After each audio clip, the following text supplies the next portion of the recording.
तो वीतराग शब्द पर तत्वार्थ वार्तिक में सम्यक दर्शन, वीतराग सम्यक दर्शन, क्षयिक सम्यक दर्शन को कह दिया। आत्म विशुद्धि मात्र में तरत, ये तो एक बात हो गई। वीतराग सम्यक दर्शन की परिभाषा इसमें दी थी कि अपने आत्मा की जो विशुद्धि मात्र है सो वीतराग सम्यक दर्शन। लेकिन वहां पर क्या कहा, वहां कहा कि जो क्षयिक सम्यक दर्शन है वो वीतराग सम्यक दर्शन। इस प्रकार आचार्यों ने भिन्न भिन्न स्थानों पर एक शब्द का अलग अलग प्रकार से इस्तेमाल किया है, इसलिए शब्द को लेकर कभी झगड़ा नहीं करना चाहिए। वो वहां अध्यात्म ग्रंथ में एक तात्पर्य है उसका, तो ग्रंथ की अपेक्षा से कौन सा अनुयोग है और क्या विषय चल रहा है उसके आधार पर उस शब्द का अर्थ निकलेगा। अनुभव शब्द का अर्थ तो बिल्कुल काफी उलझन पैदा करने वाला है।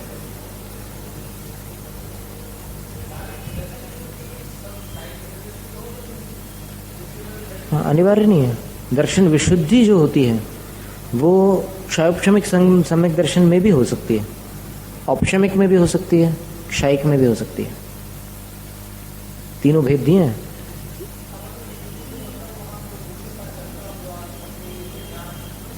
ये बात है। हाँ, वो जो परिणामों की विशुद्धि है, सम्यक तो पूर्वक जो अपने भावों में एक निर्मलता आ रही है कि सब जीवों का संसार में भला हो, ये जो विशुद्धि बड़ी निर्मलता है, ये सबको नहीं आते। लोग सोचते कि मुझे जल्दी मुक्ति मिले, 84 लाख योनियों से छूट तो जाओ, छुटकारा मिल जाए बस। ये भाव आना भी गलत नहीं है कि संसार से छूटने की भावना कर रहे हैं, अच्छी बात है, संवेग भावना है।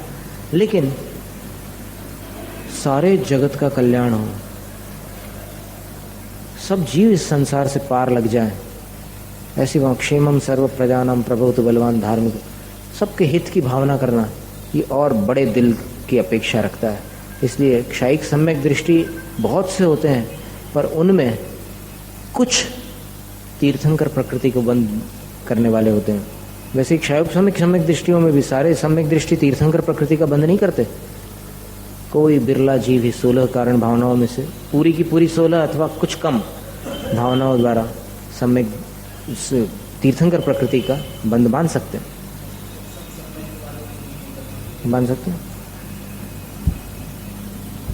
तो फिर क्षयोपशमिक बन जाएगा, परिवर्तन हो जाएगा।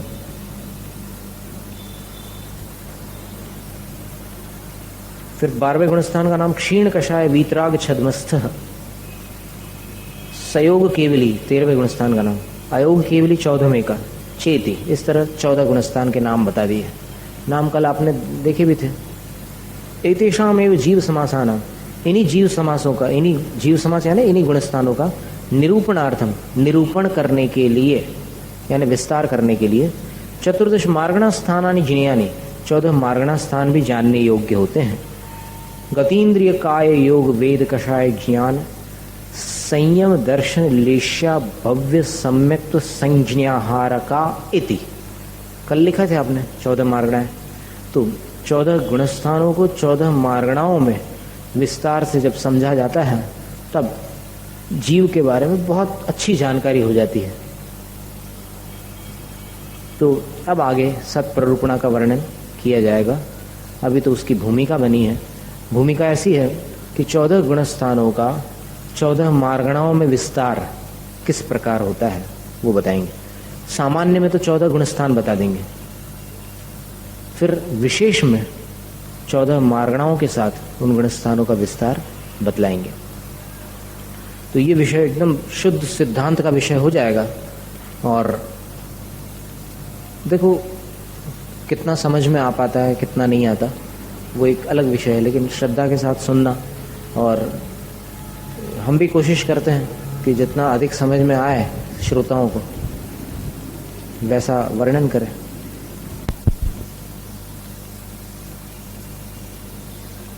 अब 8 अनुयोग द्वारों से जीव का प्ररूपण किया जाता है। तो सामान्य वर्णन में 14 गुणस्थान होते हैं। संसार के जीव 14 गुणस्थानों में पाए जाते हैं। और विशेष वर्णन में वे गुणस्थान 14 मार्गणाओं में किस प्रकार से होते हैं उनका वर्णन होता है। सत प्ररूपणा, सत यानी सत्ता, अस्तित्व, तो कौन सा गुण स्थान किस मार्गणा में अपना अस्तित्व रखता है, तो इसकी चर्चा है। तत्र सत्प्ररूपणा द्विविधा। सत्प्ररूपणा दो प्रकार की है, सामान्येन विशेषेण च, सामान्य रूप से और विशेष से। सामान्य को धवला ग्रंथ में ओघ कहते हैं और विशेष को आदेश कहते हैं। ये सब पर्यायवाची शब्द है। सामान्येन, सामान्यतः देखें तो अस्ति मिथ्या दृष्टि सा साधन सम्यक दृष्टिरित्येवम् आदि है। मिथ्या दृष्टि है, साधन सम्यक दृष्टि है, मिश्र है, अविरत सम्यक दृष्टि, ऐसे 14 गुणस्थान है। सामान्य से देखें, सत्ता की बात कर रहे हैं, सत्ता की बात करो तो फिर है, इतना कहेंगे। फिर विशेषेण, विशेष की अपेक्षा, विशेष में क्या होता है, भेद प्रभेद सारे आते हैं। तो 14 मार्गणाओं की अपेक्षा देखिए। गत्यनुवादेन, पहली मार्गणा कौन सी है, गति। पहला गुणस्थान मिथ्यात्व है, पहली मार्गणा गति है। तो गत्यनुवादेन, गति मार्गणा की अपेक्षा से उसके अनुवादेन, अनुवदन अनुवादः, उसके अनुरूप कथन करें गति के हिसाब से, तो उसको गत्यनुवाद कहते हैं। उसकी अपेक्षा नरक गतौ, 4 गतियां होंगी। पहले नरक गति, तो नरक गति में सर्वासु पृथ्वीषु आद्यानि 4 गुणस्थानानि सन्ति। सब पृथ्वियों में शुरू के 4 गुणस्थान हैं। अस्तित्व बताना है, मौजूदगी है, बस इतना बताना है। तो क्या बता दिया कि नरक गति में 7 पृथ्वियों में 4 गुणस्थान हैं। कौन से 4 गुणस्थान? आद्यानि 4, शुरू वाले 4 गुणस्थान। सरल है। तिर्यक गतौ, तिर्यंज गति में भी तान्येव संयता संयत स्थानाधिकानि सन्ति। तिर्यंज गति में भी वही 4 गुणस्थान है, लेकिन उसमें 1 गुणस्थान और अधिक है। तिर्यंज गति में वो कौन सा गुणस्थान? संयता संयत, 5वां गुणस्थान। मनुष्य गतौ 14 सन्ति। मनुष्य गति में सभी 14 गुणस्थान हैं। देवगतौ, अब कब है कब नहीं है इसकी चर्चा नहीं कर रहे हैं, सिर्फ बताना ये है कि है, कहाँ क्या क्या है वो बता रहे हैं। कौन से गुणस्थान किस मार्गणा में होते हैं उसकी चर्चा है। तो अभी गति मार्गणा में 4 गति होती है ना, तो 4 गतियों में से देव नरक गति में 4 गुणस्थान हो गए शुरू के, तिर्यंच गति में शुरू के 5 हो गए, मनुष्य गति में पूरे 14 गुणस्थान है। देवगतौ नारकवत, और देवगति में नरक के समान है। ठीक है ना, माने शुरू के 4। अब दूसरी मार्गणा कौन सी है? इंद्रिय मार्गणा। तो एक इंद्रिय से पंचेंद्रियों की चर्चा होगी उसमें। इंद्रियानुवादेन है, इंद्रियों के अनुवदन अर्थात अनुकथन की अपेक्षा से एकेन्द्रियादिषु चतुरिंद्रिय पर्यंतेषु एकमेव मिथ्या दृष्टि स्थानम। एकेंद्रिय को आदि कर लो और चतुरिंद्रिय पर्यंत, क्या अर्थ हुआ इसका? कि वे जीव जिनके पास 1 इंद्रिय से लेकर 4 इंद्रियां तक हैं, उनमें एकमेव मिथ्या दृष्टि स्थानम, एक ही मिथ्या दृष्टि गुण स्थान होता है। पंचेन्द्रियेषु 14 सन्ति। 5 इंद्रिय वाले जीवों में सब के सब 14 गुणस्थान होते हैं। अब यहाँ पर गति के वो विकसित नहीं कर रहे हैं। 14 गुणस्थान किन में होंगे? तो 5 इंद्रियों वाले जीव में होंगे। तो वो कौन सी गति में, ये तो पहले बतला चुके हैं। अब इंद्रियों की चर्चा थी।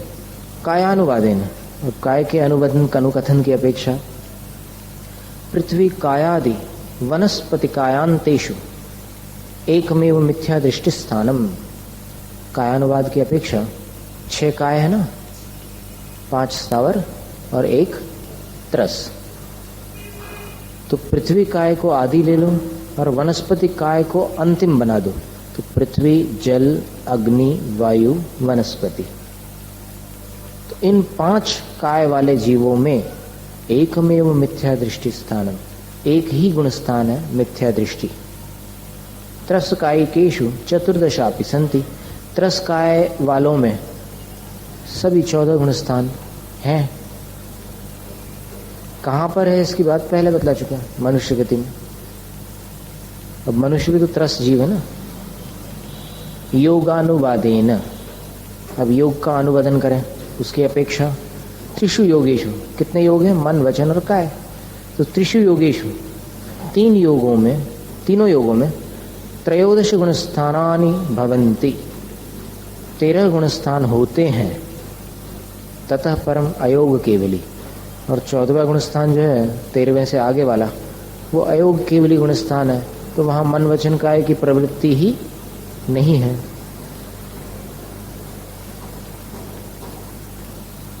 फिर अपगत वेदेषु, वेदानुवादे न,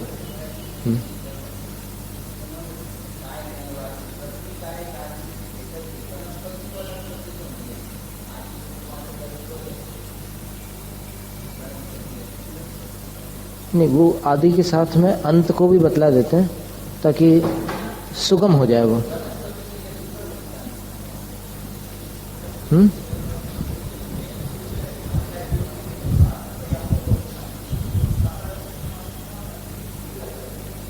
वज्य ठाण चौकम, उसके पीछे गाथा होगी टिप्पण में।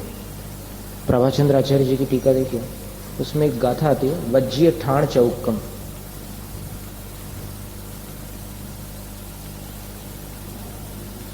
इसी सूत्र की व्याख्या में देखना, वो अलग से बोल्ड छपी होगी गाथा, अक्षर भले छोटे हों। वज्य ठाण चौकम,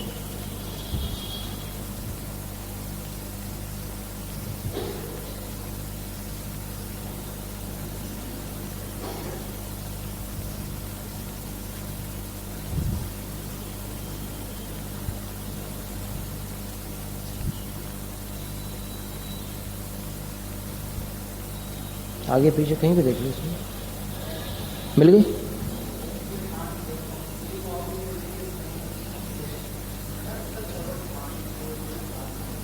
ठीक है, तो इसका मतलब ये हुआ कि तेजस का एक, वायु का एक, ये 4 स्थान छोड़ने हैं। सासाधन सम्यक दृष्टि कहां कहां उत्पन्न नहीं हो सकता, तो 4 स्थानों को छोड़ दो और सर्वत्र सासाधन सम्यक दृष्टि जा सकता है। मतलब तेजस का एक, वायु का एक, इन 2 प्रकार के एकेंद्रियों में नहीं जाएगा, फिर नरकों में नहीं जाएगा, और एक चीज क्या लिखे, सूक्ष्म नामकर्म का उदय जिन जीवों में होता है, उन सूक्ष्म जीवों में भी उसकी उत्पत्ति नहीं हो सकती। ये तो उत्पत्ति की बात कर रहे हैं। मतलब सासाधन सम्यक, सासाधन गुणस्थान में मरने वाला जीव मर करके इन 4 स्थानों में नहीं जा सकता, लेकिन जहां जाता है वहां उसका सासाधन गुणस्थान रहा है ऐसा उल्लेख नहीं है। अपर्याप्तक में रहेगा ऐसा कथन इसमें नहीं हो रहा है ना। ऐसा हो सकता है कि कहीं पर ऐसा उल्लेख हो। इस गाथा में तो ये बात, इसमें टीका क्या लिखी है उन्होंने, प्रभाचंद जी ने, तो उसके ऊपर क्या लिखा है, उत्थानिका देख लो।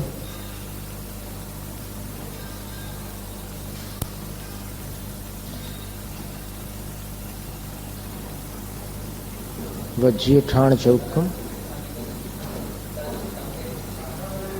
नहीं तदयुक्त मतलब वो कहा गया है, उसके पहले वाली लाइन देखिए क्या है।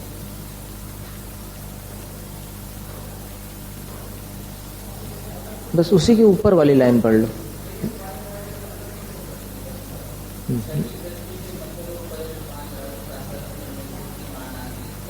वो तो ठीक है।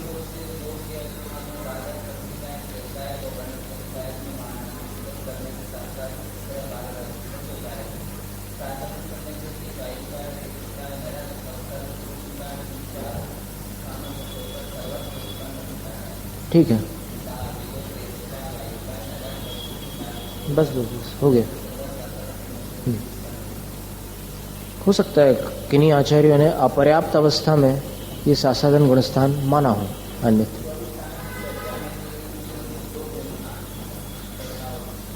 ऐसा ही है।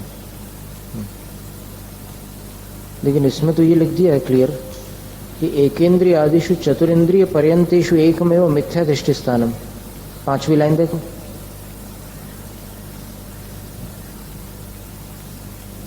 एक ही मिथ्या दृष्टि गुणस्थान है एक इंद्रिय से 4 इंद्रिय वाले जीवों में। तो हो सकता है, मतलब ये जो मत होगा ये सचखंड आगम के अनुसार होगा।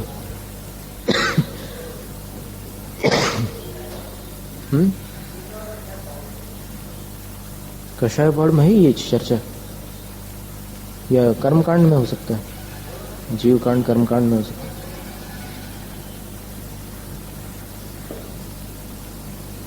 तो ये बात याद रखने की, चलो चर्चा में ये बात एक निकल आई तो अपने को ये ख्याल में रखना चाहिए कि दूसरे गुण स्थान वाला मर करके 4 स्थानों पर नहीं जा सकता, बाकी सब जगह जा सकता है। कौन से 4 स्थानों में? अग्नि कायिक और वायु कायिक में नहीं जाएगा, फिर नरक नहीं जाएगा, और सब प्रकार के सूक्ष्म जीवों में भी नहीं जाएगा। ये 4 स्थान है।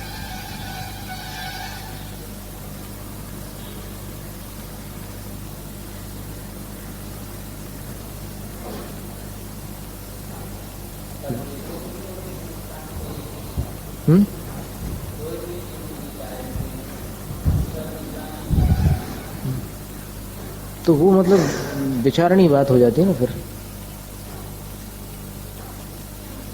अब ये गाथा कौन से ग्रंथ की है, इसका कहीं पीछे आकार आदि जो सूची है अगर दी हो इसमें तो देख सकते हैं। ये प्रभाचंद्र आचार्य की टिप्पण में जो गाथाएं आई है तो वज्जीय ठाण चौकम किस ग्रंथ की गाथा है?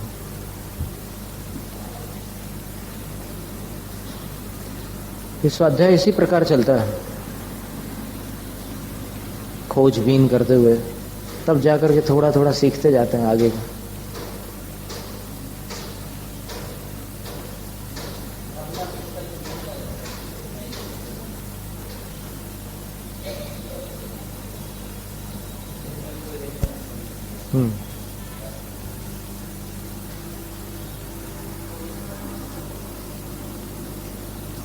ठीक है,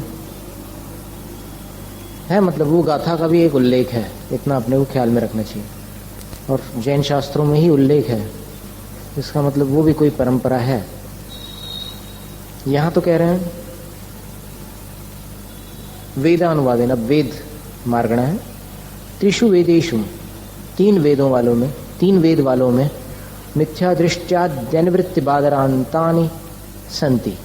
मिथ्या दृष्टि गुणस्थान से लेकर 9वें गुणस्थान तक वेद होते हैं, तीनों वेद। और अपगत वेदेशु, और जो अपगत वेद यानी जिन्होंने या तो वेद का क्षय कर दिया या उपशमन कर दिया, ऐसे अपगत वेद वाले जीवों में अनिवृत्ति बादराद्य योग केवल्यंतानि, 9वें से लेकर 14वें गुणस्थान तक की स्थिति बन सकती है। अब 9वें गुणस्थान का कुछ भाग सवेद भाग है। 9वें गुणस्थान के कितने भाग हैं? 9 भाग हैं। तो 9 में से कितने भाग सवेद हैं और कितने अवेद हैं, इसका उल्लेख मिल जाएगा आपको। हो सकता है 6 भाग सवेद हैं और शेष 3 अवेद हैं। तो इसको अपन और शास्त्रों से निर्धारण कर सकते हैं। तो उन सवेद वाले जो 9वें गुणस्थान वर्ती है उनको इधर गिन लेना, और जो वेद रहित है उनको अपगत वेद। अपगत वेद मतलब जिनका वेद बीत चुका, अब मतलब कोई वेद का उदय नहीं रहा, वो 9वें से 14वें गुणस्थान वाले। कषाय अनुवादेन, कषायों के अनुवाद से क्रोध मान मायासु, क्रोध मान और माया, इन 3 कषायों में कौन से गुणस्थान है तो बता रहे हैं। मिथ्या दृष्टियादीनि अनिवृत्ति बादर स्थानांतानि संति। मिथ्या दृष्टि से शुरू कर लो और अनिवृत्ति बादर अनिवृत्ति बादर नाम है 9वें गुणस्थान का। इतने गुणस्थान क्रोध, मान और माया के साथ हो सकते। 10वें गुणस्थान में माया का उदय नहीं होता, अकेले सूक्ष्म लोभ का उदय होता है। लोभ कषाय तान्येव, लोभ कषाय में विहित 9 गुणस्थान है, किंतु सूक्ष्म सांपराय स्थानाधिकानी, सूक्ष्म सांप्राय गुणस्थान को और उसमें अधिक कर लेना, माने उसको जोड़ लेना। 10 गुणस्थान होते हैं लोभ कषाय में। क्रोध, मान, माया कषाय में 9 गुणस्थान होते हैं। अकषाय, कषाय रहित जो गुणस्थान है उनकी बात, उपशांत कषाय, क्षीण कषाय, सयोग केवली, अयोग केवली, चेती, ये 4 गुणस्थान जो है अकषाय गुणस्थान, माने वहां कोई कषाय का उदय नहीं है। ज्ञानानुवादेन, ज्ञान के अनुवादन से, मत्यक ज्ञान, श्रुता ज्ञान, विभंग ज्ञानेशु। अब देखिएगा, अब नाम पर ध्यान देना। उस दिन अभिनिबोधिक एक शब्द आया था, अब यहां ध्यान देना। जो मिथ्या ज्ञान है उनको क्या कहा है? मत्य ज्ञान, मति प्लस अज्ञान, तो मत्य ज्ञान, मति ज्ञान नहीं लिख रहे वहां, मत्य, ती में अ मिला दो तो इको यणची नाम का एक सूत्र है व्याकरण में, पाणिनि व्याकरण में, तो उसके हिसाब से ई का य बन जाता है। मति में जो ई है ना वो य बन गया, और फिर इधर अज्ञान का जो अ है वो य में चला गया, तो मत्य बन गया, और ज्ञान तो है ही है, मत्य ज्ञान। और फिर अपने कातंत्र व्याकरण में इसी का सूत्र दूसरा आता है, थोड़ा बड़ा सूत्र है, एवर्णो यमस वर्णे न च परो लोप्य, ये सूत्र है। फिर वो व्याकरण अभी आपका कोई ऐसा टॉपिक नहीं है, फिर भी एक जानकारी। तो मत्य ज्ञान, श्रुता ज्ञान, श्रुत ज्ञान नहीं लिखा है, श्रुता ज्ञान। विग्रह करोगे तो क्या होगा? श्रुत और अज्ञान। और विभंग ज्ञानेशु, ये कु अवधि शब्द हिंदी में चल पड़ा है। कु अवधि व्याकरण से सिद्ध नहीं है। व्याकरण से देखो तो कदवधि बनेगा, व्याकरण के हिसाब से कदवधि, कदवधि व्याकरण से कदवधि बनेगा। लेकिन जैसे कदाचार बनता है ना, जो अच्छा खोटा आचरण हो, अच्छा आचरण न हो, तो उसको कदाचार बोलते हैं। हिंदी में प्रचलन नहीं है इन शब्दों का, लेकिन वैसे जो विपरीत अवधि ज्ञान है उसका नाम कदवधि तो बन सकता है, पर आचार्यों ने कदवधि नाम कहीं रखा नहीं है। उसका नाम विभंग, विभंग का अर्थ क्या हो गया? नाम रखा है मतलब कोई कारण तो होगा। विरुद्धो भंग विभंग, जो विरुद्ध भंग है, एक तो अवधि ज्ञान हो गया, और दूसरा उससे विपरीत जो विरुद्ध भंग है वो मिथ्या अवधि ज्ञान को विभंग ज्ञान कहते हैं। आ गया ना समझ में? एक अवधि ज्ञान, दूसरा विभंग ज्ञान। उस अवधि से विरुद्ध भंग, भेद वाला जो ज्ञान है वो विभंग ज्ञान है।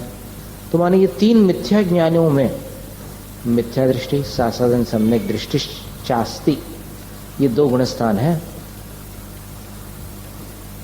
देखो, मिथ्या दृष्टि, सासादन सम्यक दृष्टिश्च अस्ति, अस्ति जो है एक वचन है।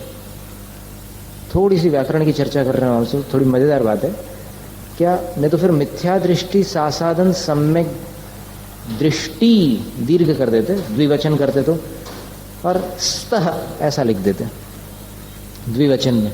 लेकिन जहां च लगा दिया, रामो लक्ष्मणश्च गच्छति, राम लक्ष्मणो गच्छतः, ये द्विवचन का पद हो जाएगा, क्रियापद।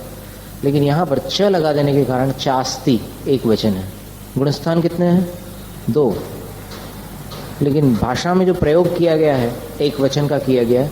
क्यों? क्योंकि च का पेट बड़ा होता है, आचार्य जी बोलते हैं। च जो वैसे गुजराती में जो च रहता है उसका कैसा आकार होता है? हम क्या पढ़ लेते हैं गुजराती, लिख नहीं पाते। ठीक है, आ गया समझ में। तो ये जो हिंदी वाला और संस्कृत वाला जो च है, ऐसे एक लीटी होती है लाइन, और उसके नीचे ऐसे गोल पेट रहता है, तो च का पेट बहुत बड़ा होता है। एक च डाल दो तो फिर वो द्विवचन भी एक वचन बन जाए क्रियापद की अपेक्षा, बहुवचन हो तो भी उसको आप वो कर सकते हैं। तो मिथ्या दृष्टि और सासादन सम्यक दृष्टि, ये दो इन तीन ज्ञानों में हैं।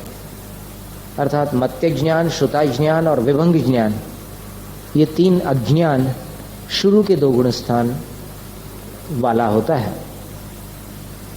फिर अब देखिए सम्यक ज्ञान की बात जहां आ रही है वहां देखिए, आभिनिबोधिक शब्द बदल गया।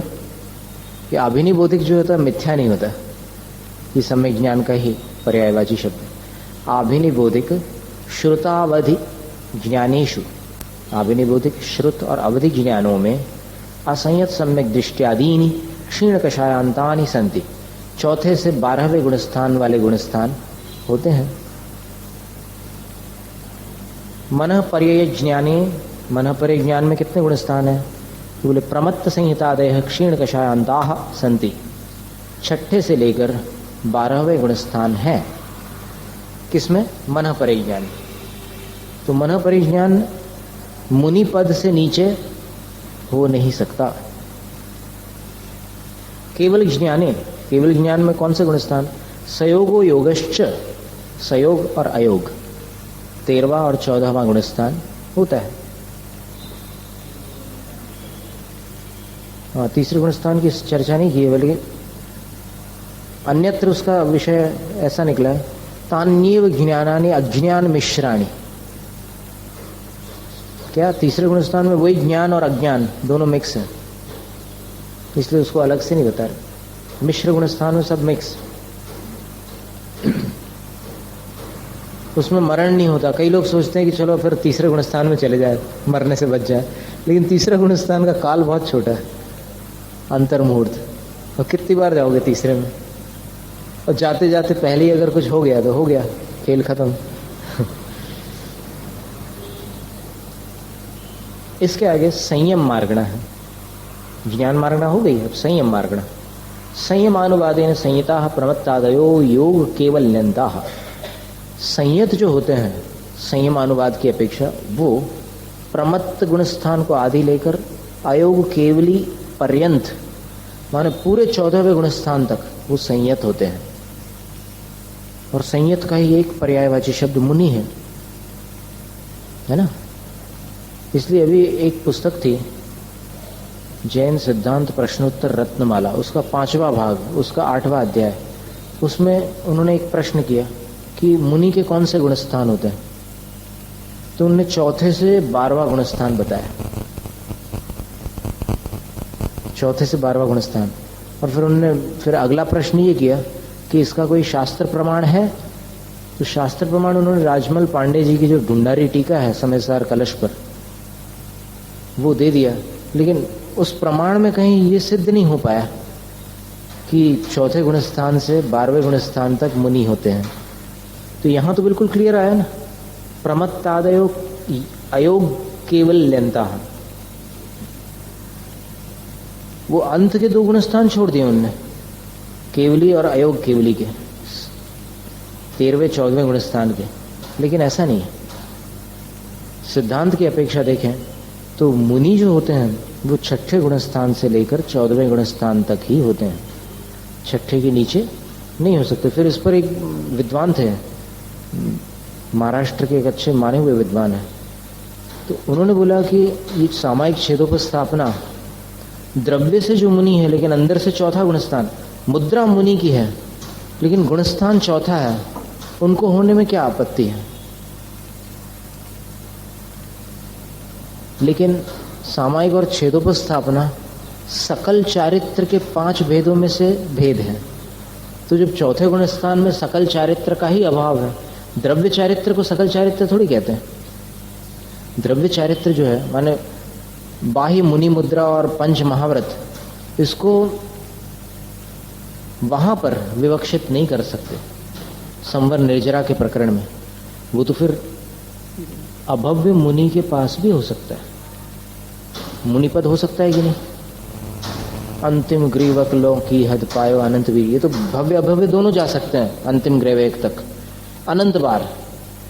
क्योंकि आप काल परिवर्तन का स्वरूप देखेंगे तो समझ में आ जाएगा कि एक ही काल परिवर्तन में असंख्यात बार तो पक्का जाना है, एक काल परिवर्तन,